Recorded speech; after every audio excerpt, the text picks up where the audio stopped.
शांति। आपका प्रश्न है, मैं एक फिजियोथेरेपी सेंटर में काम करती हूँ। क्लिनिक में जितने पेशेंट आते हैं वह हमेशा रो रो कर पैसा देते हैं।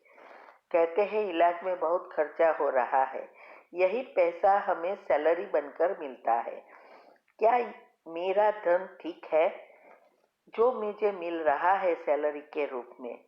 क्योंकि मैंने मुरली में सुना, धन जो आप लेकर घर लेकर आ रहे हो वह किसी के दुख का न हो। उत्तर है हाँ, आप जो सैलरी ले रहे हो वो आपका हक है। आप काम करते हो और लेते हो। तो वो जो आत्माएं रो रही है या दुखी हो रही है, इसमें भी दो चीज है। कई आत्माओं को अपने ऐसे रोने की आदत है, पैसा देना पड़ता है तो रोते रहते हैं। और दूसरा यह है कि रियल में पैसा नहीं है और फिर भी देना पड़ता है, तो दोनों में अंतर है।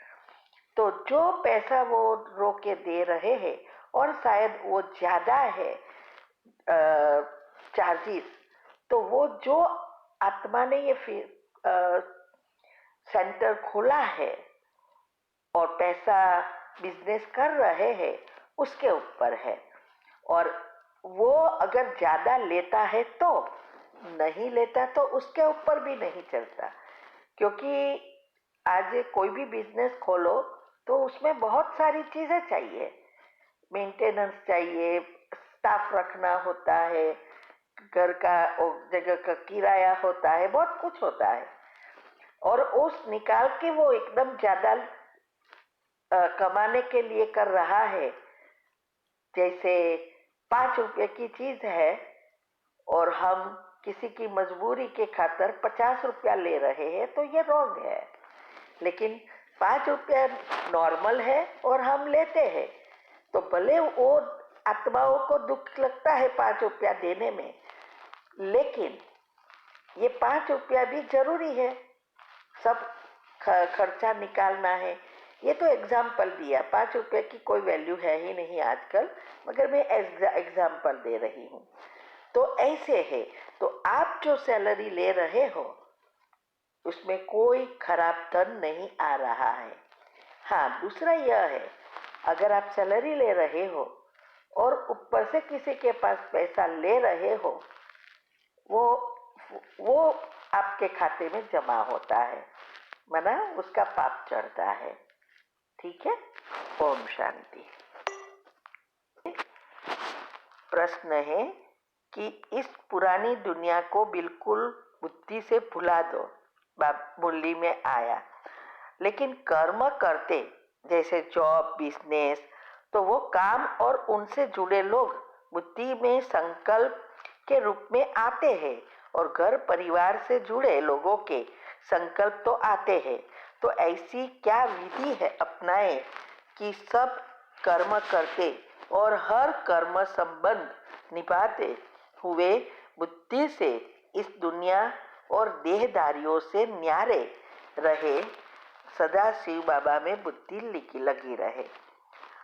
उत्तर है, देखो, भुला देना अर्थात क्या,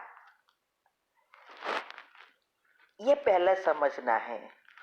हम गृहस्थ में रहते हैं, इस दुनिया में रहते हैं, तो सब कर्म भी करने हैं, सबके साथ रहने हैं, बात भी करनी है, लेकिन उस चीज को घड़ी घड़ी याद नहीं करना है। और ये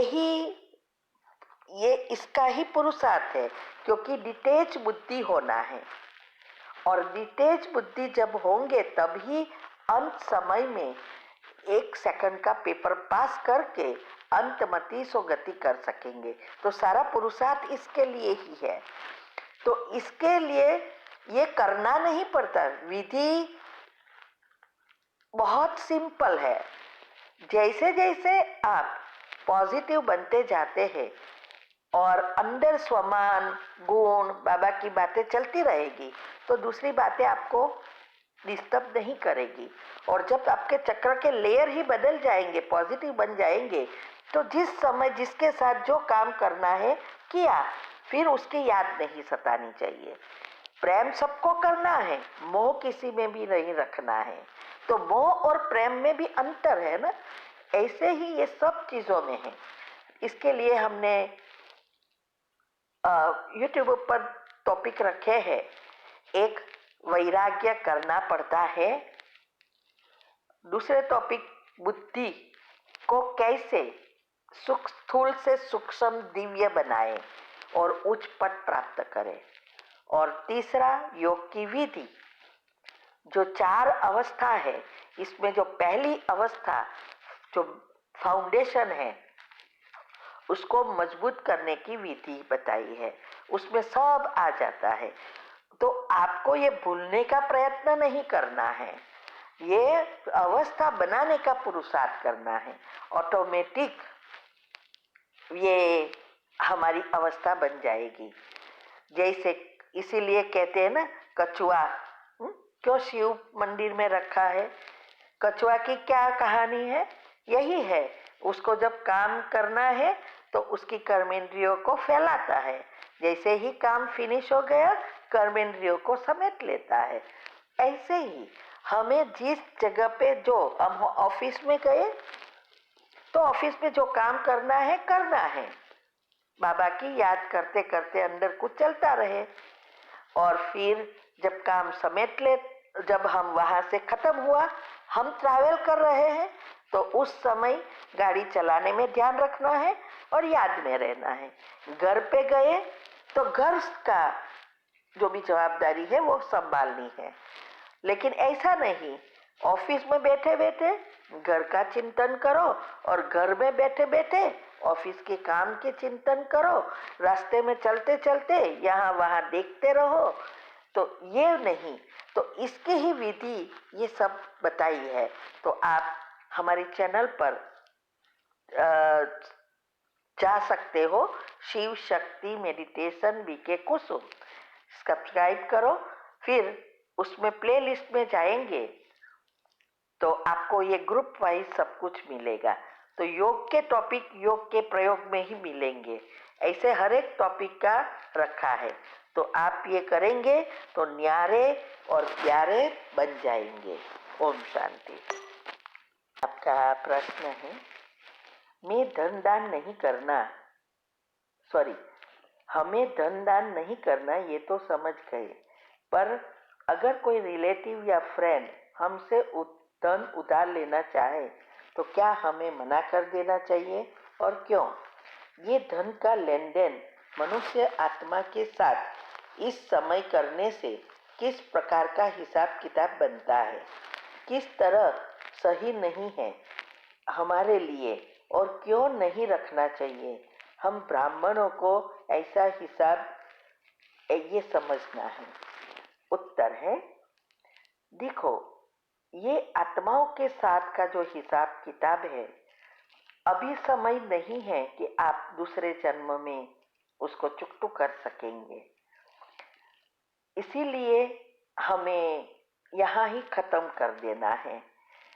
तो नया अगर आप रिलेटिव या फ्रेंड्स को देंगे और वो पैसा नहीं देगा समय पर, आपके संकल्प चलेंगे, तो इस संकल्प से बहुत कड़े कर्म बनते जाएंगे।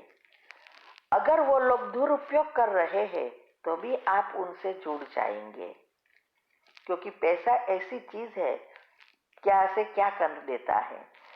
तो और दूसरा यह है कि उसको हमने हेल्प की तो सदा याद रहेगा कि मैंने इसको हेल्प किया। अगर वो हेल्प नहीं करेगा तो हमें तुरंत बुरा लगेगा। ये सब संकल्प न चलने के लिए ये सब जरूरी है। और संकल्प चलते ही रहेंगे इसके बारे में, तो नए कर्म बनते ही रहते हैं और वो अंत समय में हमें भोगना ही पड़ेगा। हमने जैसे श्री कृष्ण का जन्म और विनाश में बताया कि बाबा ने कितनी बार बताया है कि अंत में हर एक आत्मा को हिसाब किताब चुकतू करना पड़ेगा और 10 से 20 जन्म भी ले सकती है ये 30 साल में। जन्मा मरा भोगना कि मर गए, ऐसे जन्म भी होंगे। और दूसरा, ये आत्माएं अंत में हमें अंतमति सो गति नहीं करने देगी, हमें हमारे अंदर आने का प्रयत्न करेगी हिसाब किताब चुकतू करने के लिए। ये सब बातें आपको जैसे जैसे आप ये ज्ञान समझ में आएगा तभी हम समझ सकते हैं। तो ये हम किसी के घर खाना भी खाते हैं तो भी हिसाब बनता है। हमने तो यहाँ तक किया है कि हम किसी को व्यवहार में भी पहले से लेते तो नहीं थे, अभी देते भी नहीं है व्यवहार में। हाँ, देना है मेरे युगल को देना है तो देवे, वो जाने, मैं नहीं देती। तो ये सब, लेकिन ये सब बहुत लास्ट की बात ऊंचा पुरुषार्थ है और उसके लिए भी हिम्मत चाहिए।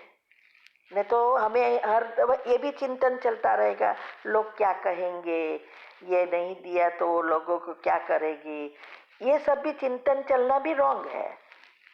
तो पुरुषार्थ जैसे जैसे आपकी अवस्था होगी ऐसे ऐसे ये सब आपको समझ में आएगा और बुद्धि का ताला खुलेगा, ऑटोमेटिक सभी चीजें होने शुरू हो जाएगी। बाकी देना है तो आप दे सकते हो, इसमें कोई प्रॉब्लम नहीं है। ये तो सिर्फ जिसको उच्च पद पाना है और पहले जन्म में श्री कृष्ण के साथ आना है वही ये सब ध्यान रखेंगे। दूसरे तो कहाँ ना कहाँ तो तुम पुरुषार्थ करेंगे तो आने वाले ही है। तो कर्म की गोया गति के टॉपिक रखे हैं, वो यूट्यूब पर हमने हमारी चैनल पर, वो आप सुन सकते हैं। इसमें बहुत डिटेल में है कि कैसे नए कर्म बनते हैं, कैसे पुराने, ये सब चीजें उसमें बताई है। ओम शांति।